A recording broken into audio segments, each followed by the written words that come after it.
Bonjour, dans cette troisième vidéo consacrée aux résultats, on va s'intéresser à une propriété fondamentale, celle de spécialisation. Alors pour commencer, on va énoncer la propriété de spécialisation et voir ses applications. Et ensuite, dans une deuxième partie, on s'intéressera à un raffinement qui permet d'alléger certaines hypothèses parfois, mais la première propriété la plus importante, c'est celle-ci. Donc, on prend phi de A dans B, un homomorphisme d'anneau,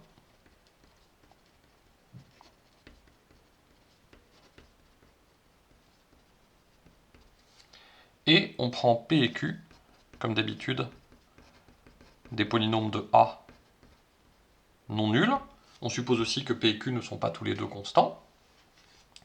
Et on note P phi et Q phi, les polynômes obtenus à partir de P et Q en appliquant phi aux coefficients. Donc bien sûr, P phi et Q phi sont des polynômes à coefficient dans B. Et la propriété est la suivante. Si le degré de P phi est égal au degré de P et que le degré de Q phi est égal au degré de Q, alors le résultant de P phi et Q phi s'obtient simplement en calculant phi de res PQ. Alors, c'est une propriété qui est très importante, très utile, et en même temps très simple. Alors, vérifier les hypothèses doc de P phi égale P égale doc P, et pareil pour Q, ça c'est facile. Il suffit de regarder le coefficient dominant de P, de regarder son image par phi, et de vérifier qu'elle est non nulle. Pareil pour Q. Mais c'est une hypothèse qui est très importante. Comment est-ce qu'on fait la preuve de cette proposition? Simplement,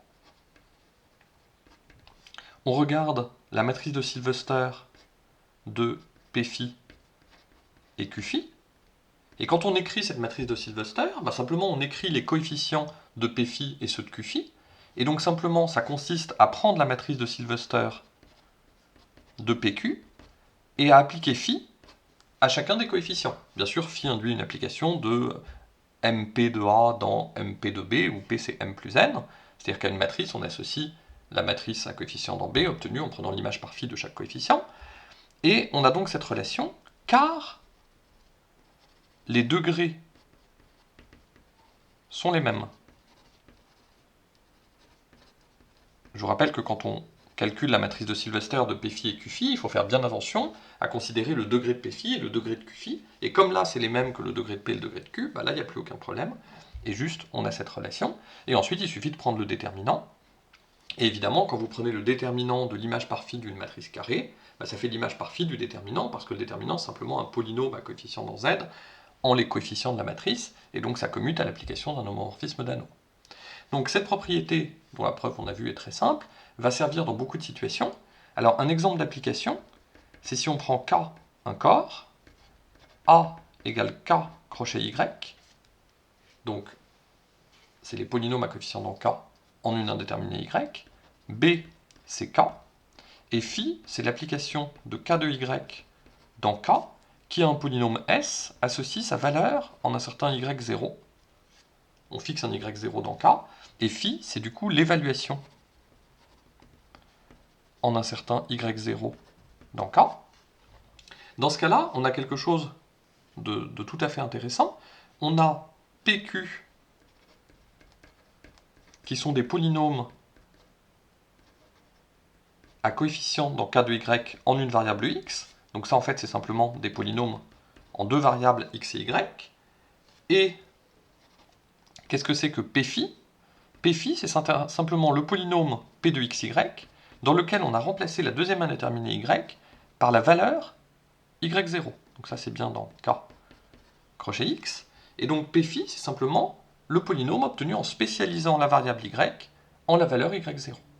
Et donc, ce qu'on voit ici, c'est qu'on peut relier le résultant de ces polynômes PQ, donc il faut faire bien attention, on a deux polynômes P et Q à deux variables, mais quand on regarde leurs résultants, il faut les regarder dans K crochet X, crochet Y. C'est-à-dire qu'on les voit comme polynômes à une seule variable, qui est X, à coefficient dans K crochet Y. Donc on applique tout ce qu'on a fait au début, avec comme anneau de base K crochet Y, donc ce sont des polynômes à coefficient en X, ce sont des polynômes en l'indéterminé X, à coefficient dans K crochet Y. Donc quand on va écrire la matrice de Sylvester de P et Q, les coefficients de P et Q qui vont apparaître, ceux que j'avais notés WI et VJ, ce seront des polynômes en Y. Et donc le résultant de P et Q est un polynôme en Y à coefficient dans K, puisque d'habitude c'était bien un élément de l'anneau, et ici l'anneau A, c'est K crochet Y. Et donc, ce polynôme à coefficient en Y, quand on l'évalue, quand on lui applique phi de res PQ, ce sera simplement ce polynôme res PQ évalué en Y0. Et donc ce qu'on dit, c'est que ce polynôme res PQ évalué en Y0, ce sera le résultant des polynômes P de grand X, Y0 et P2 et Q de grand X, Y0. C'est ça ce que dit cette propriété dans le cas de polynômes à deux variables. Donc c'est une propriété très importante qu'on reverra plus tard et qui est très utile. Alors un autre exemple qui est très utile, c'est le cas de polynômes à coefficient dans Z. Alors là on a le résultat suivant que je vais écrire, donc c'est une proposition qui découle de la proposition précédente, soit P un nombre premier,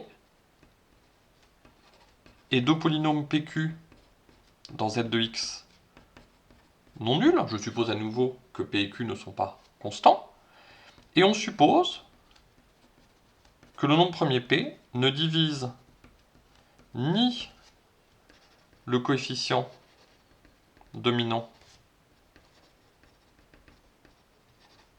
du polynôme P, ni celui du polynôme Q. Alors,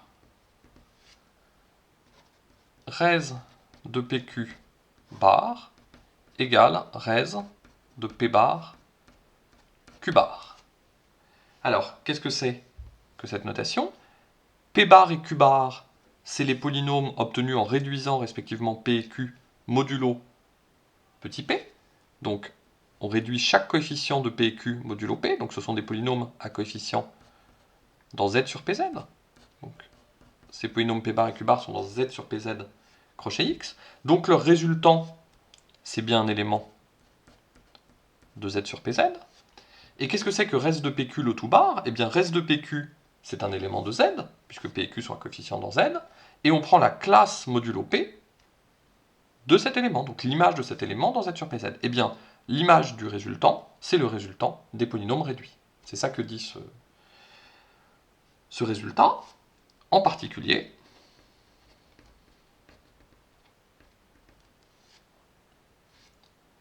P divise le résultant de PQ, donc ça encore une fois, c'est un élément de Z.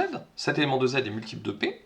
Si et seulement si, bah évidemment, res de PQ, le tout bar, est nul. Bon, ça c'est évident, c'est le 0 de Z sur PZ. Si et seulement si res de P bar et Q bar est nul, d'après cette propriété.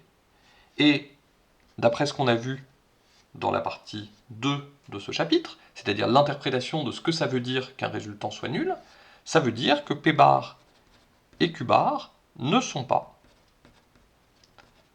premiers entre eux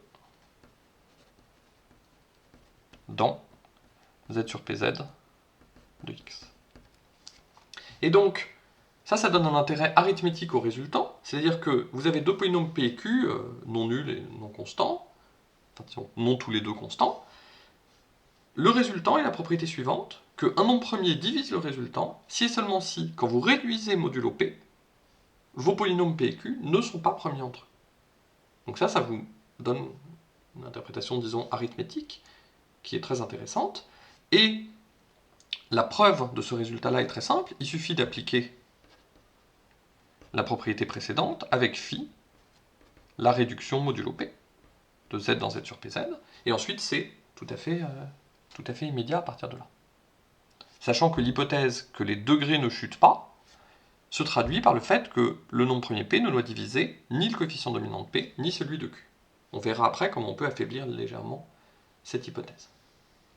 Alors, on a une autre application de cette propriété de spécialisation qui concerne les polynômes séparables. Alors, on peut déjà énoncer la propriété suivante, qui là, ça c'est une propriété qui ne dépend pas de la spécialisation, mais c'est quelque chose que je n'ai pas encore mentionné. Soit K un corps et P un polynôme tel que P' soit non nul, alors P est séparable si et seulement si le résultant de P et de P' est non nul, si et seulement si le discriminant de P est non nul. Alors ça, c'est une propriété très intéressante qui en fait caractérise la séparabilité d'un polynôme à l'aide du discriminant.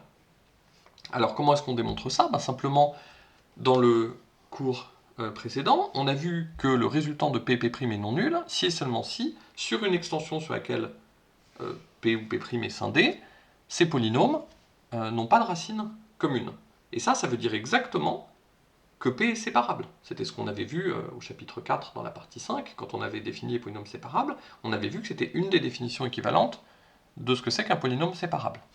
Et enfin, le résultant de P' non nul, ça équivaut au discriminant non nul, puisqu'on a vu que le discriminant, il s'obtenait à partir du résultant simplement en divisant par le coefficient dominant, en plus on est sur un corps, donc ça pose aucun problème, et en changeant éventuellement de signe. Donc du coup, tout ça c'est équivalent. Donc ça c'est une interprétation du discriminant. Le discriminant d'un polynôme est nul si et seulement si il n'est pas séparable. Et vous voyez bien que pour un polynôme de degré 2, qui est quand même le cas le plus simple, le discriminant d'un polynôme de degré 2 est nul si et seulement si ce polynôme admet une racine double, et ça c'est exactement la même chose que de dire qu'il n'est pas séparable. Alors, maintenant, si on combine cette propriété-là avec la propriété de spécialisation, on obtient maintenant la propriété suivante, soit P dans Z de X, un polynôme non constant, et petit p, un nombre premier. On suppose que ce nombre premier p ne divise pas le coefficient dominant du polynôme grand P. Alors, P divise le discriminant de P si et seulement si P bar, donc P bar c'est toujours le polynôme dans lequel j'ai réduit tous les coefficients modulo petit p, donc c'est un élément de fp crochet x, n'est pas séparable. Alors, là ce qu'on voit, c'est que, étant donné un nombre premier p, eh bien on voit que diviser le discriminant, c'est pareil que dire que quand on réduit modulo p, le polynôme n'est pas séparable, c'est-à-dire qu'il a des racines multiples dans une certaine extension de z sur pz. Donc, au passage, ce qu'on voit, c'est que si on prend un nombre premier p en dehors d'un ensemble fini qui dépend que du polynôme, cet ensemble fini, c'est les diviseurs du coefficient dominant union les diviseurs du discriminant, si on prend un nombre premier p en dehors de cet ensemble fini, alors, quand je réduis mon polynôme modulo p, j'obtiens un polynôme séparable. À condition, bien sûr, que le discriminant de P soit non nul. Si le discriminant de P est nul, tous les nombres premiers vont le diviser. Et qu'est-ce que ça veut dire que le discriminant de P est non nul? Ça veut dire que P lui-même n'est pas séparable. Donc comme corollaire de cette propriété, on a le fait que si je prends un polynôme dans Z de X qui est séparable, alors, pour tout nombre premier P en dehors d'un ensemble fini, quand on va le réduire modulo P, il restera séparable. Donc ça se déduit de cette propriété. Et en plus, on a cet énoncé qui, bien sûr, est beaucoup plus précis, parce qu'en fait, on a précisément l'ensemble fini dont il s'agit. Donc, on peut maintenant passer... Alors, juste, j'ai pas démontré cette propriété, mais ça se déduit directement de la propriété précédente et de la spécialisation, puisqu'en fait, dire que P bar n'est pas séparable, c'est dire que le discriminant de P bar est nul, Et dire que petit p divise le discriminant de p, ça veut dire que quand on réduit le discriminant de p modulo petit p, ça fait 0.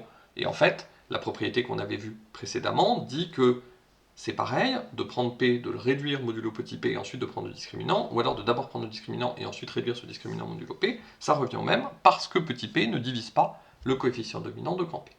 Donc on a la preuve de cette propriété. Alors maintenant, partie 2, un raffinement de cette propriété de spécialisation. En fait, on va voir qu'on peut éviter un petit peu les hypothèses sur les coefficients dominants, en tout cas les alléger. Alors la propriété est la suivante, donc proposition. À nouveau, on prend phi de A dans B, un homomorphisme d'anneau, et on prend deux polynômes P et Q dans A crochet X, donc non nuls, et on suppose qu'ils ne sont pas tous les deux constants, comme d'habitude. On note encore P phi et Q phi, les polynômes obtenus en appliquant phi à chaque coefficient. Et on va supposer simplement que le degré de P phi est égal au degré de P, mais on ne fait plus la même hypothèse sur Q. Et on va noter Vm, le coefficient dominant de P.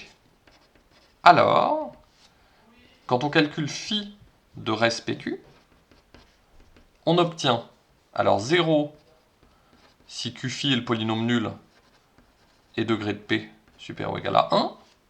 On obtient phi de Vm puissance n, donc n c'est toujours le degré de Q ici. Si Q phi est nul et que le degré de P est nul, c'est-à-dire que P est constant, et on obtient phi de Vm à la puissance n moins le degré de Q phi fois le résultant de P phi Q phi, si le polynôme Q phi est non nul. Alors, la preuve de cette propriété, elle va être... on va la donner, mais déjà je voudrais faire un petit commentaire. Ce qui est important, bien sûr, c'est le dernier cas. En général, ce qui se passe, c'est que Q phi, quand même, est non nul. Alors, je reviens d'une propriété, la propriété précédente, où je supposais carrément que le degré de Q phi était égal au degré de Q. Donc là, on généralise complètement ça, on élimine cette hypothèse et on regarde ce qui se passe dans les différents cas. Le cas le plus fréquent, c'est évidemment celui où Q phi est quand même non nul, et on voit que phi de res PQ, c'est presque res de P phi Q phi. Le seul problème, c'est le phi de Vm à la puissance n moins le degré de Q phi. Donc notamment, on déduit un corollaire qui est que si P est unitaire, dans ce cas-là, ça fait 1, et donc si P est unitaire, on a phi de res PQ égale res de P phi Q phi dès lors que Q phi est non nul. Donc c'est quand même un cas particulier de cette propriété qui est très agréable, mais on aura besoin plus généralement de ne pas faire cette hypothèse sur le fait que P soit unitaire, donc on voit que là on a ce phi de Vm à une certaine puissance qui apparaît devant le résultant. Mais le cas qui va nous intéresser, c'est celui où phi de Vm va être non nul, parce que dans ce cas-là, on suppose que duc P phi égale duc P, donc on suppose que phi de Vm est non nul, ça revient au même. Donc ce terme-là est non nul. Si je suppose, disons, que l'anneau A est intègre, dans ce cas-là, je sais que cette puissance-là est non nulle aussi. Et donc, sur un anneau intègre, j'aurai que phi de res PQ est nul, si et seulement si res de P phi Q phi est nul, et c'est ça qui va nous intéresser. On aura en fait, on n'aura plus vraiment l'égalité entre phi de res PQ et res de P phi Q phi, mais on aura au moins le fait que l'un est nul, si et seulement si l'autre est nul. Donc je peux l'écrire, c'est un corollaire. Disons, si en outre A est intègre et Q phi est non nul, alors phi de res PQ est nul, si et seulement si res de P phi Q phi est nul. Donc là, ce que j'ai dit oralement, ça démontrait ça. Et donc, ce corollaire-là est particulièrement intéressant parce qu'en fait, souvent, on s'intéresse pas seulement à la valeur, pas vraiment à la valeur du résultant, mais simplement au fait que ce résultant soit nul ou pas nul.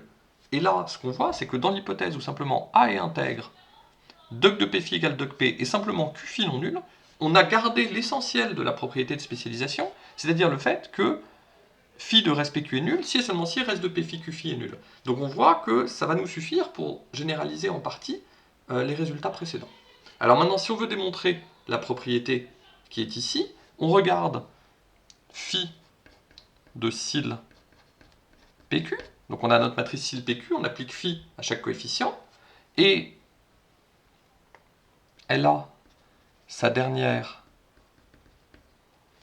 ligne nulle si Q phi égale à 0 et dog P est supérieur ou égal à 1.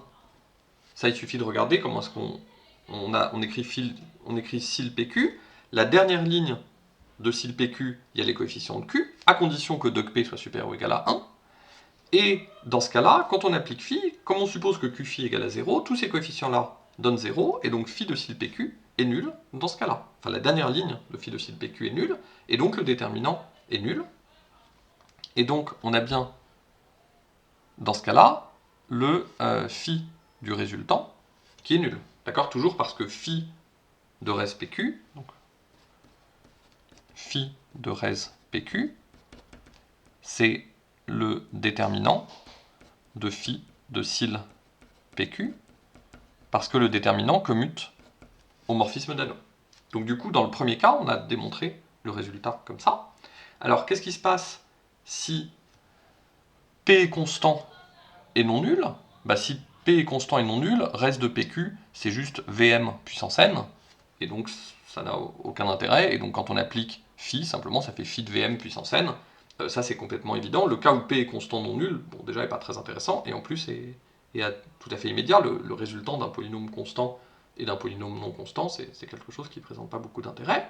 Et enfin, qu'est-ce qui se passe si Q phi est non nul? Là c'est là que la proposition devient le plus intéressant. On regarde les n moins dog Q phi, première colonne de phi de cil PQ. Alors, comment est-ce qu'elles marchent, ces colonnes-là de phi de cil PQ? Il faut se rappeler à quoi ressemble la matrice de Sylvester en général. La matrice de Sylvester, on l'avait écrite comme ça. On a d'abord les coefficients de P, et ça, bon bah nous, il n'y a pas de problème. Dans les premières colonnes de cette matrice, on a toujours le coefficient dominant de P sur la diagonale, et puis des zéros en dessous. Et donc on peut dire qu'elles ont chacune le coefficient, donc comme c'est phi de cil PQ, c'est phi de Vm, comme coefficient diagonal, ça c'est toujours vrai, et des zéros en dessous. Alors, a priori, des zéros en dessous, notamment pour une matrice de Sylvester, il y a des zéros dans ce bloc-là. Mais normalement, il y a encore des coefficients en dessous, ici, qui sont les coefficients du polynôme Q. Qu'est-ce qui se passe ici, dans notre situation particulière? C'est qu'en fait, on regarde les n moins dog Q phi, première colonne. Donc ça veut dire qu'on regarde, on se place, bien sûr, dans le cas où le degré de Q phi est strictement plus petit que le degré de Q, sinon cet argument-là est vide.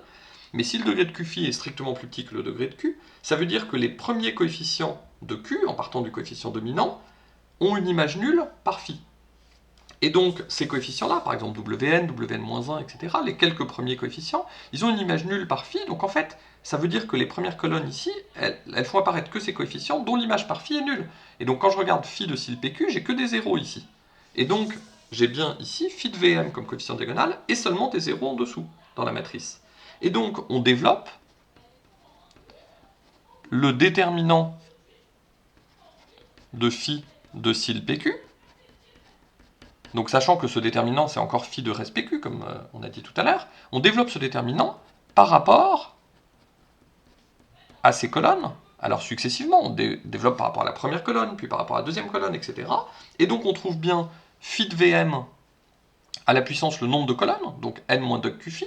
Et ensuite, ce qui reste comme matrice, en fait, on peut regarder ici, quand on développe, on va obtenir une matrice ici, qui est une sous-matrice, qui va être exactement la matrice de Sylvester de P phi et Q phi.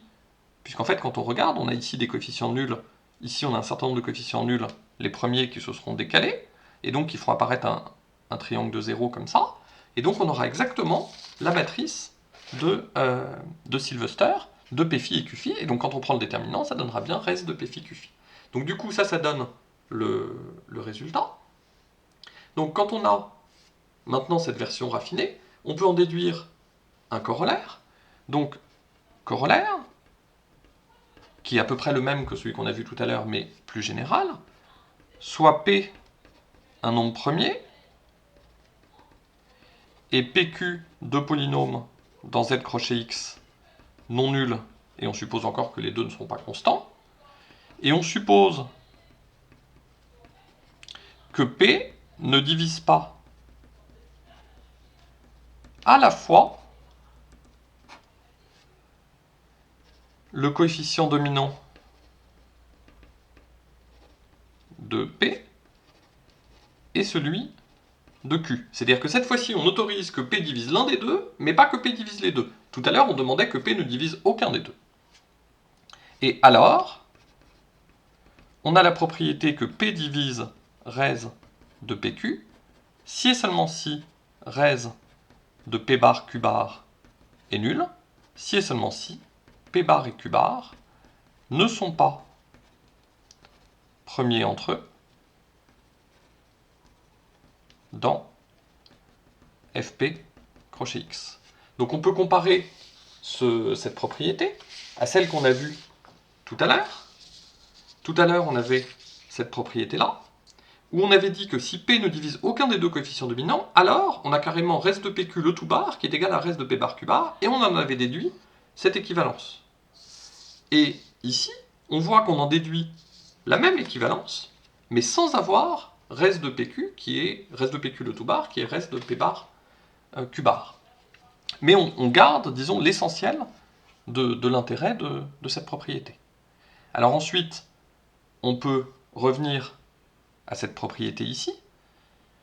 Quand on avait démontré tout à l'heure la propriété, où P est un polynôme non constant, petit p un nombre premier, on suppose que P ne divise pas le coefficient dominant, alors on a cette équivalence. Cette preuve-là, je ne l'avais pas faite tout à fait en détail. Si je l'avais bien faite en détail à l'époque, j'aurais dû vérifier que petit p ne divisait ni le coefficient dominant du polynôme P, ni le coefficient dominant de P'. Parce qu'à l'époque, j'appliquais la propriété de spécialisation dans ce cadre-là, et donc je vais vérifier que petit p ne divisait aucun des deux coefficients dominants. Et donc, si petit p divise le degré du polynôme P, dans ce cas-là, petit p divise le coefficient dominant de P', et cette propriété-là ne pouvait pas se démontrer à partir de ce que j'avais à l'époque. Et donc, c'est ce corollaire-là, en tout cas, cette version-là, ce raffinement qu'il faut utiliser, pour avoir la proposition ici sans hypothèse supplémentaire, c'est-à-dire sans avoir besoin que petit p divise le degré de p. On a juste besoin que petit p ne divise pas le coefficient dominant pour avoir cette propriété.